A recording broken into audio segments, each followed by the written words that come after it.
बुवाको यो तपाईले सुनिहाल्नुभयो, यसको आशय पनि तपाईले बुझिहाल्नुभयो। यसलाई लिएर मलाई अलिकति सानो छोटो आफ्नो पनि केही कुराहरू प्रकाश पार्न मन लागेको छ। तपाईले यहाँ एउटा कोट गरेको याद गर्नुभयो होला, यति ठुलो धनराशिद्वारा सम्मानित गरिएको थिएन। वास्तवमा स्वरूप र मैले पनि पछिल्लो समयमा बुवाको नाममा एउटा भक्तराज आचार्य सङ्गीत प्रतिष्ठान गठन गरेका छौँ। यसले प्रत्येक वर्ष बुवा गायक तथा सङ्गीतकार भएको नाताले एकजना गायक, वरिष्ठ गायक र एकजना वरिष्ठ सङ्गीतकारलाई जनही 50,000 रुपियाँ सहित सम्मान गर्दछ। मलाई एउटा कुरा चाहिँ यहाँ के भन्न मन लागेको छ भने, सम्मानको आफ्नै एउटा दायरा छ। जुन सम्मानमा लगाइन्छ या ताम्रपत्र दिइन्छ, खदा लगाइन्छ या टोकन अफ लभ मायाको चिन्ह दिइन्छ। तर प्राय हामीले याद गर्नुपर्ने कुरा के छ भने, सम्मान जुन कला र अघि जीवा दाइले भनिसक्नुभयो, साहित्य र सङ्गीत हामी एकदम दुखिया पेसामा छौँ। हामी दुखी भन्छौँ आफूलाई, कवि कलाकार र यो सङ्गीतकर्मीहरू। जब दुःखबाट सबै कुरा सृजित हुन्छ, यसर्थ हामी एकदमै दुखिया पेसामा छौँ, सबै दुखी नै छौँ। हाम्रो देशको भौगोलिक स्थिति र हरेक राजनीतिक तौरबाट पनि हामीलाई एकदमै त्यसले प्रभाव पारिरहेको छ र हामीले धेरै पटक सुन्छौँ। स्पेसली यो कुरा चाहिँ अझै स्वरूप र मैले चाहिँ एउटा लिजेन्डको एउटा सन्तति भएको नाताले पनि अलि बढी फिल गरेका छौँ। जुन अरू अन्य पेसागतमा काम गर्ने व्यक्तिहरूलाई त्यो भान नहुन सक्छ र हामीले त्यो फिल गर्दाखेरि एउटा जुन हुन्छ नि, एउटा रिटायर्ड हुन्छन् कलाकारहरू। रिटायर्ड भइसकेपछि कतिजना छन् र रेडियो नेपालमा या प्रज्ञा प्रतिष्ठानमा या नाचघरमा पेन्सन लिने, जस्तै बुवा जस्तै बुवाको रेडियो नेपालको पेन्सन आउँछ, तर अधिकांश कवि कलाकारहरूको पेन्सन आउँदैन। उहाँले आफ्नो कार्यकाल, आफ्नो जीवनकालमा जति कामहरू गर्नुहुन्छ, जति कमाउनुहुन्छ, त्यसमै त्यो पूर्णविराम लाग्छ र यस्ता सम्मानहरूमा आउने धनराशि उहाँहरूको एउटा कमाइ हुन्छ, ठुलो कमाइ हुन्छ। त्यो आँखामा एउटा तेज हुन्छ। मैले अहिले पनि बुवा अहिले 80 वर्ष पुग्यो, अस्ति असोज 16बाट मैले अहिले पनि कमाइरहेको छु, मैले अहिले पनि धन आर्जन गरिरहेको छु। त्यो उहाँहरूको कमाइ हो। त्यसको त्यो तेज त्यो आँखामा देख्दाखेरि स्वरूप मलाई त्यो अर्कै भान हुन्छ। यसर्थ सम्मानमा एउटा पुरस्कार धनराशिको सानै भए पनि राख्नुपर्छ भन्ने हाम्रो मान्यता छ। किन भन्दाखेरि मैले अहिले पनि भनिहालेँ, हाम्रा धेरै तिता अनुभवहरू छन् हैन। कलाकारलाई दाउरा जलाउन पैसा नभएको अवस्था, अरू कम्पनीहरूले रोयल्टी र कपिराइटमा धेरै ठगिरहेको अवस्था छ, जसमा हामी लडी पनि रहेका छौँ। त्यो सानो पैसाले औषधि मूल्य त्यो कवि कलाकार कुन अवस्थामा छ, उसको औषधि मूल्य हुनसक्छ। उसले घर भाडा कति दिनदेखि नचिरेको होला होइन, उसको खानपान अथवा दैनिक चुलो बन्न सक्छ। हामीले अमर गुरुङ अङ्कललाई भेट्न जाँदाखेरि एउटा ड्रिङ्क लिएर जाँदा या रत्न शमशेर अङ्कललाई एउटा सिगरेट प्याकेट लिएर जाँदाखेरि उहाँहरूको त्यो अनुहारको त्यो कान्ति अर्कै हुन्थ्यो। मैले भनिहालेँ, त्यो एउटा सम्मानको दायरामा त्यसलाई ल्याउनै जरुरी छ। नारायण गोपाल अङ्कलले भन्नुहुन्थ्यो अरे, एउटा सम्मानको लागि बोलाइयो अरे, भाइ कति हो के हो भन्दाखेरि तपाईँलाई हामीले एउटा टोकन अफ लभ दिन लाछौँ। ए भाइ त्यो टोकन अफ लभको 200 पर्छ, म आउन जान ट्याक्सी भाडा 250, 200, 500 भनेपछि त मलाई 300 घाटा भयो भाइ, म त आउँदिनँ भन्नुभएको थियो अरे। क्या भनाइको मतलब आउने जाने पनि मतलब छैन। एकदमै अपमानित गरिएको हुन्छ। मैले स्रष्टालाई धेरै देख्छु, कहाँबाट आउँछ, कसरी बस्छ।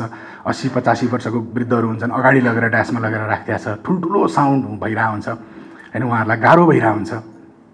थोरै समयको लागि भनिन्छ, कसैले त्यो आफ्नो स्वार्थ पुरा गरेपछि पुऱ्याउँदैनन्। उहाँहरूको नाममा त्यो संस्था या सङ्घ संस्था माथि हाइलाइटमा आइरहेको हुन्छ, फलानालाई सम्मान गरे भनेर। त्यो सम्मान हो कि अपमान हो? मैले धेरै अगाडि एउटा आर्टिकल पनि लेखेको थिएँ, यो सम्मान हो कि अपमान? बरु कलाकारलाई सिरक ओढाइदेऊ, जाडोमा उड्न काम लाग्छ। कुन चाहिँ कलाकारले दोसल्ला उडेर बाहिर हिँडेछ भनेर मैले लेखेको थिएँ। यसर्थ अब कतिलाई यो कुरा तितो पनि लाग्न सक्ला, पैसामुखी जस्तो पनि देखिएला, तर होइन, यो पैसामुखी भन्दा पनि यो ज्वालामुखी हो, हृदयको एउटा ज्वालामुखी हो, जसलाई मैले यहाँ उजागर गरेँ।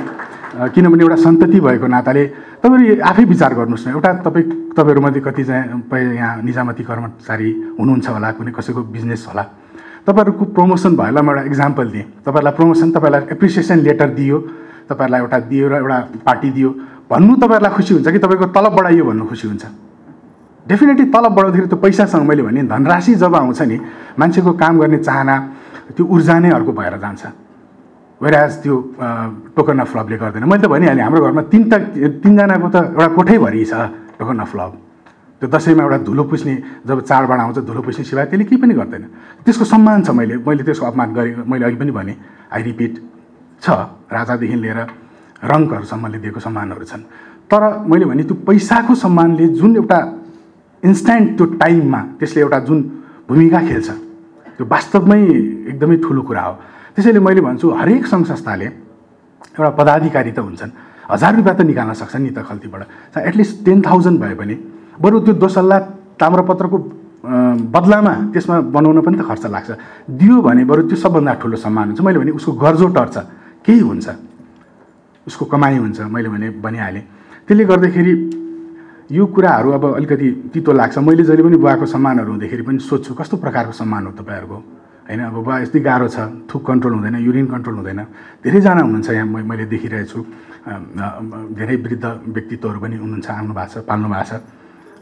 तर त्यो चिजमा चाहिँ सम्मान गर्ने व्यक्तित्व या सङ्घ संस्थाले बुझ्न जरुरी छ कि यो सम्मान गरिरहेको छु कि अपमान गरिरहेको छु। यहाँ धेरै ठुला सङ्घ संस्थाहरू छन्, होला जीवा दाई जस्तो सबैजना नहोलान्, मैले अघि भनिहालेँ। तर खल्तीबाट 1000 पदाधिकारीहरूले झिक्नु कुनै गाह्रो कुरा होइन। र यहाँ धेरै ठुला कम्पनीहरू छन्, होइन? अवार्ड दिन्छन्, बोलाउँछन्, लाइफ टाइम एचिभमेन्ट अवार्ड मात्र राख। लज्जित भएर हामीले दिन थालिसकेपछि मैले एकचोटि हाम्रो दाइलाई पनि मैले भनेको थिएँ, दाइ एकदम खुसी लाग्यो मलाई, यति ठुलो धनराशि सायद नेपालमा कुनै पनि मैले देखेको छैन पुरस्कृत। त्यो एउटा धेरै ठुलो कुरा छ यसमा। र धेरै ठुलो सङ्घ संस्थाहरू, धेरै ठुलो कम्पनीहरूले अवार्ड गरिरहनु भएको छ। अवार्ड भन्दा पनि रिवार्ड देऊ। अवार्ड यहाँ दिँदैन, बाँडिन्छ। अवार्ड पाउने हो, दिने होइन। त्यसले गर्दाखेरि सङ्घ संस्थाहरू अब धेरै अवार्डहरू भइसक्यो, जाँदा कति ठाउँमा जाने, होइन? मैले भनिहालेँ आजकल सम्मान अवार्डहरूमा नजाँदा नै त्यसको गरिमा एउटा कलाकारले बोकेको जस्तो आभास हुन्छ मलाई, होइन? पहिला झोलामा अफिस भनिन्थ्यो, आजकल खल्तीमा अफिस छ। खल्ती त कतिवटा छ, कतिवटा शरीरमा, लुगामा।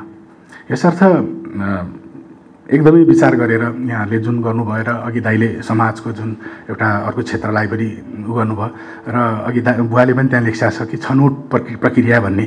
यहाँ कस्तो छ भने जर्नेललाई छोडेर पहिला सिपाहीलाई सम्मान गरिन्छ अनि जर्नेललाई बोलाइन्छ।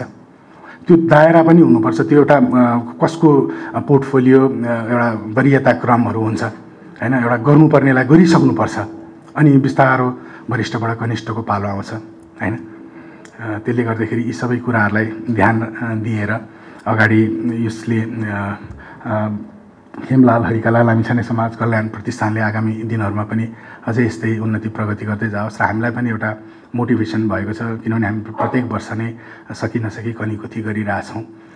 सबैले एउटा ट्रेन्ड चाहिँ बसालौँ। मैले भनिहालेँ कि त त्यस्तो अवार्ड हुनु पऱ्यो जुन ग्रामी या अस्कारमा पैसा छैन, तर त्यसले जुन इम्प्याक्ट दिन्छ, होइन? एउटा हलिउडको एक्टरले 100 करोड लिइरहेछ भने मतलब अस्कार या सिङ्गरले ग्रामी पाएपछि उसले 200 करोड लिने उसको वातावरण बन्छ। त्यस्तो त हाम्रोमा छैन। कुनै पनि अवार्ड या फङ्सनले त्यस्तो त्यो गरिमा र त्यो टाइपको दूरदर्शिता बोकेको त म पाउँदिनँ। यसर्थ जति सक्छौँ, जे सक्छौँ आफ्नो हैसियतले, कतिको होला सङ्घ संस्थाहरू होला अथवा कतिले सजेस्ट गर्न सक्नुहुन्छ होला। मैले चाहिँ मेरो एउटा मनमा लागेको तिक्तता मैले लेखि पनि राखेको थिएँ, कहीँ बोल्न पनि मन लागेको थियो। अनि आज एकदम एप्रोप्रिएट लाग्यो मलाई यो ठाउँ। बुवाको बिहाफमा मैले बोल्न पाएँ र बुवाले त्यही कुरालाई कोट गरेको भएर त्यसलाई मैले अलिकति प्रस्ट्याएँ, उजागर गरेँ यहाँहरू समक्ष। यहाँहरूको अलिकति समय लिएँ। यति भन्दै म मेरा 436वटा शब्दहरूको अन्त्य यहीँ गर्छु। फेरि पनि दुईजनालाई बधाई दिँदै बिदा हुन चाहन्छु। धन्यवाद, नमस्ते।